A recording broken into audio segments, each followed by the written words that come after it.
what's your name and role in the university? My name's Katharine Giblin. I'm an associate lecturer in accounting, specialising in numerical subjects, so mathematics and statistics. What do you love most about teaching?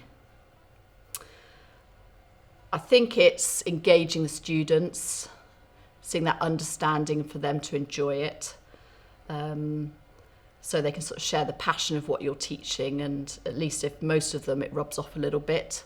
I think that's the main thing. And showing why it's relevant as well. Why are they doing it? What's the biggest myth about your subject? Well, I think the subjects I teach, math and statistics, are very dry subjects. So whether it's a myth or not, it's just trying to make it engaging for them. They may come out of school thinking maths was boring or they don't understand it. And it's just trying to show them why we're teaching them it. You know, try and make them the managers of the future.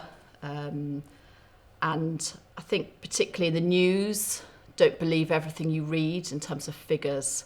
So that's, I think, the biggest thing.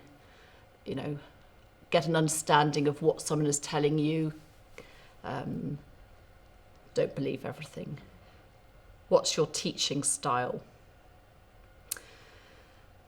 I think a mixture. I always try and bring technology into the classroom. So even if you're in a big lecture theatre, I try and build quizzes into a lot of my teaching now, because I think our student profile, they've all got mobile phones.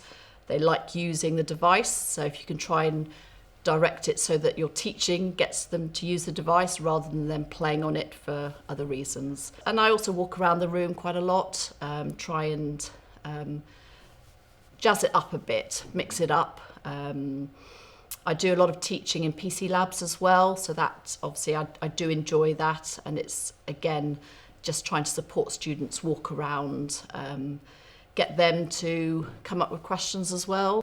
Do your students just sit in the lectures all day? We no longer have the long 2-hour lectures, so they're much more manageable in hour blocks of teaching. And again, I try not to just sit there with them for that hour and just talk to them. Again, it's that two-way process. So I think we're moving away from just sitting and telling students how things are, and just trying to get them to think a bit more and to actually react and respond to you as well. What's your favourite course module and why?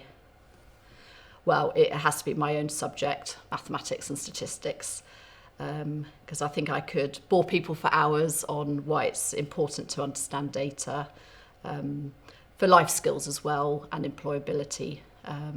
So I do like numerical subjects, and I think if you have a passion for something that helps with your teaching, it will come across in the classroom as well. As a student, I'm worried about the academic workload. Should I be?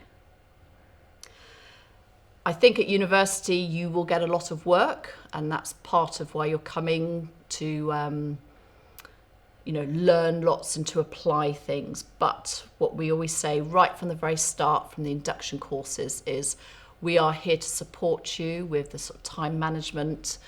And if you are struggling on a particular module, we've got academic progress coaches who can support you.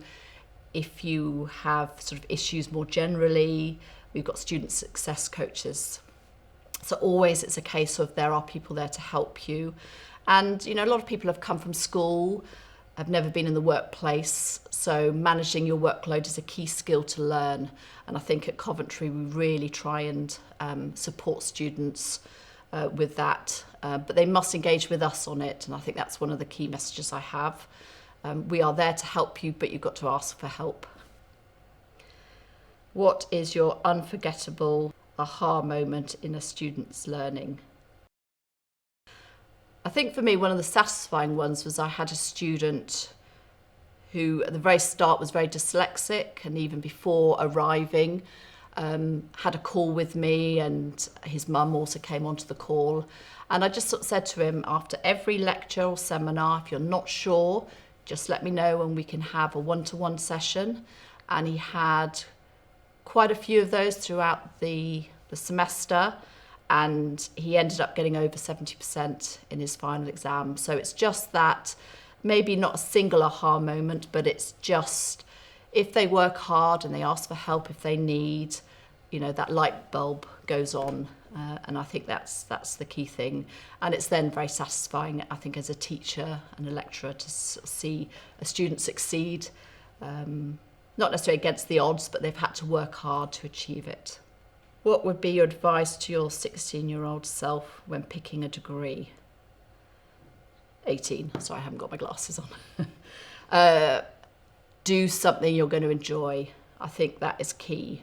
I think a lot of students won't necessarily go on to use the subject they may have studied. You may end up in a different, on a different journey, but sometimes you do carry on to use what it is you studied. So you've just got to enjoy it, and maybe pick something that may be useful to you, but enjoyment, I think, is the key thing, because if you're not going to enjoy what's 3 years, even more if you do a placement year, you're not going to have a fun time. And I think as well, your choice of university. I mean, I chose Coventry myself, and it was one of the best choices I made. It was just such a great place, the people I met, the teaching staff and the facilities. But yeah, picking something you enjoy.